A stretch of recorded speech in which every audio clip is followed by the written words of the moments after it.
will be at the net, ideally. So what is the goal of the serve, other than getting it in? Because I know you guys can get your serves in, but what's the goal of the serve? Keep them from getting up to the net. I mean, as much as we can. Exactly, by using a deep serve. Deep serve. Okay.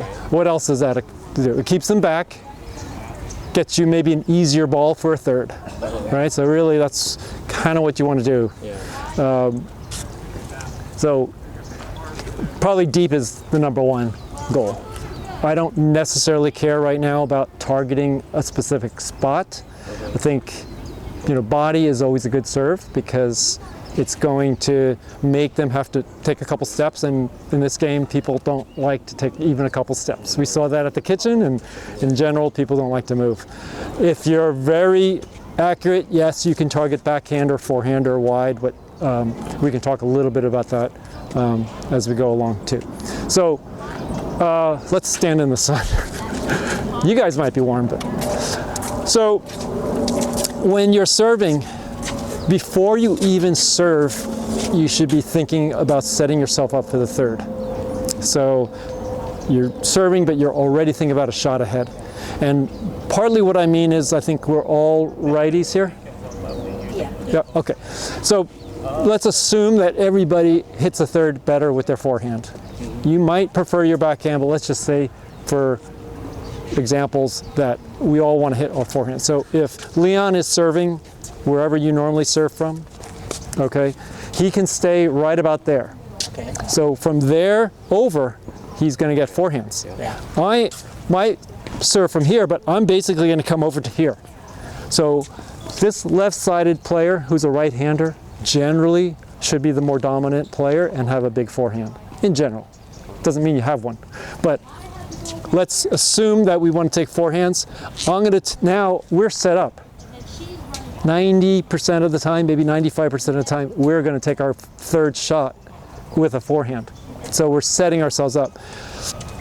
Did she talk to you about a split step when you're returning? Yep. Mm-hmm. Right?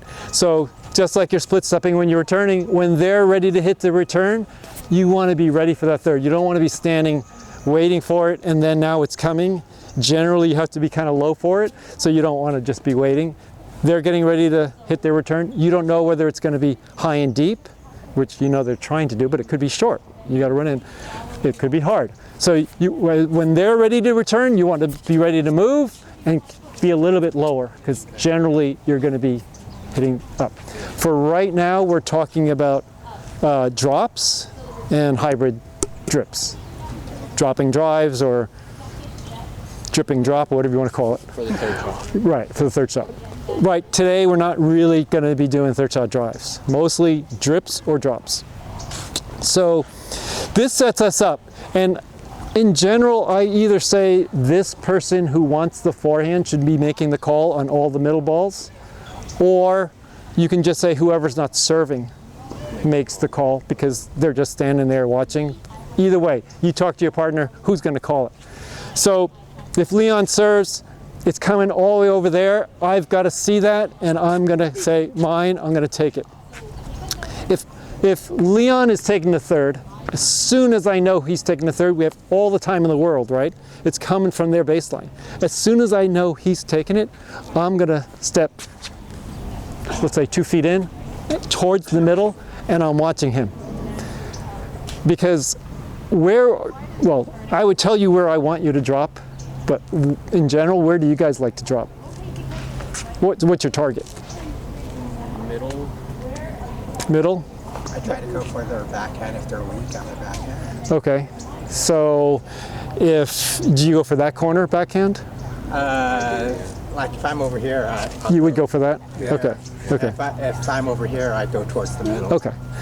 In general, I think it's safer to go middle third of the court. Okay. You can still go for this guy's backhand. Yeah. But in general, that's a lot safer. The net's lower, and the main reason is it sets us up. Like, I know where to go because I know you're trying to go. Now, of course, you may be trying to go middle and it happens to go wide, and now we have to change. But if you go middle, I can come in and close middle, and I can be much bigger presence. Okay. If you go over there, they have all the angles.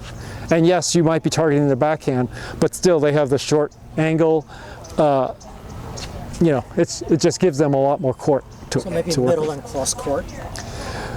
Middle and a little bit cross court. The only risk of, again, going too far cross court. Now, the good thing with that is it could be the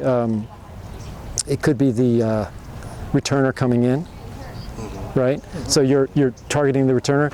I use that for, like, if I'm doing more of a drip, I'm going to try to hit their feet if they're late coming in. But in general, they are the ones moving, so if you can get them to hit the ball, that's good. But if you go in the middle, you get that confusion too. Like, he's coming up wanting to hit that ball. That guy, if he's not that aggressive covering the middle, like Taryn was talking to you about being aggressive in the middle, well, you know, a drop is still a drop. They're going to hit the ball. So in general, though, I see what kind of ball Leon's getting. I see if he's stable. I see if he's in a good position. And I said, that looks pretty good. I might take one step. If it's bad, you know, I'm just down ready to defend. And again, I'm ready to move for anything because they might hit it hard. They might hit a drop shot. I have to go get it. So I'm ready to move. But if it's a good one, I'm watching. I might take one more step if I see the trajectory looks right. And then as soon as their head goes down, maybe one more step. And then as they get the pop-up, you're on it. Whereas if I wait here, like I did for like pretty much, you know, a long time, right? I'm here, I'm watching Leon, he hits the ball, I'm looking, okay, it looks pretty good. Oh, it's going down. Now I'm moving through the court while they're hitting, and I want to be stable. So I have way more time if I'm here. I can maybe just take one step, maybe one more step, depending. And worst comes to worst, you just stay here. You're still, if he hits a good drop and they hit an easy ball back, now I just come in and I take the fifth. So if you really think about the fifth shot, almost always is going to be a drop. Unless they pop it up or they hit something up high, okay, be aggressive on that. But if your mindset is, I'm here, I'm watching. Now there are times in a game, like